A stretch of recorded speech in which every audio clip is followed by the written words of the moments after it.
ప్రస్తుతం మీ visa slots cancel అయ్యి reschedule అయ్యుండి మీరు ఇండియాలో స్టక్ అయ్యి ఉంటే కనుక మీరు తిరిగి అమెరికాకి రావాలి అంటే నాకు తెలిసిన కొన్ని దారులు అయితే చెప్పాలనుకుంటున్నానండి. అందులో మొదటిది, మీ వీసా స్లాట్ అనేది క్యాన్సిల్ అయ్యి రీషెడ్యూల్ అయితే ఫస్ట్ మీ ఎంప్లాయర్ని కాంటాక్ట్ అవ్వండి.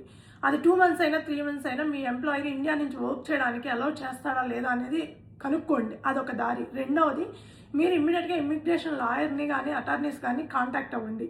ఎందుకనంటే మీరు H1B నుంచి B2కి కన్వర్ట్ అయ్యి రావచ్చా, లేదా ఇండియాలో మాత్రమే ఈ వీసా స్లాట్స్ క్యాన్సిలేషన్ అనేది జరుగుతుందండి ప్రస్తుతం, ఇంకా వేరే కంట్రీస్లో స్టార్ట్ అవ్వలేదు.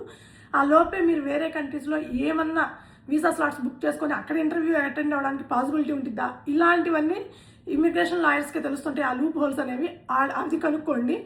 మూడవది, మీ వీసా స్లాట్ క్యాన్సిల్ అయిన వెంటనే నెక్స్ట్ డే అవైలబిలిటీ ఉండే స్లాట్స్ చూసుకుంటా ఉండండి. అది ఏదైతే హైదరాబాద్లోనో, చెన్నైలోనో, ముంబైలోనో కాకుండా ఇండియాలో ఉన్న అన్ని సెంటర్స్ని చూసుకుంటా ఉండండి ఎవ్రీడే డైలీ బేసిస్ మీద.